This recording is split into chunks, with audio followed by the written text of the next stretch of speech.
ոչ միայն երևանցիներին, այլ ընդհանրապես Հայաստանի քաղաքացիներին եւ ասում ենք, որ մի մնա տանը փրկիր կյանքեր։ Եթե նախկինում այդ կորոնավիրուսի ժամանակ ասում ենք մնա տանը փրկիր կյանքեր, ապա հիմա մենք հակառակն ենք ասում ենք դուրս արի տնից եւ փրկիր կյանքեր։ Եվ բառից բուն իմաստով փրկիր կյանքեր, որովհետեւ սրանք պատերազմ են բերել եւ պատերազմ են բերելու նոր կորուստներ ու նոր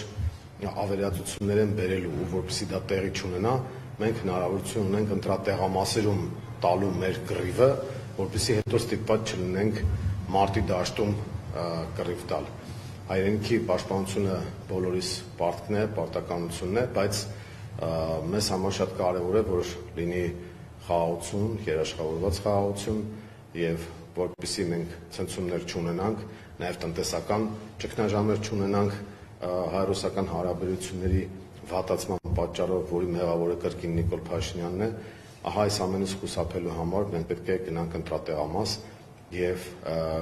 առաջինը մերժենք քաղաքացիական պայմանագրին եւ երկրորդը ձայնը տանք ազգային ուժերին եւ տվյալ դեպքում արդեն էական չի թե որ ուժը քանի տոկոս կհավաքի։ Շատ կարեւոր է, որ հավաքական ընդդիմությունը ունենա շատ ավելի բարձր տոկոս, քան այսօրվա իշխող խմբակն է։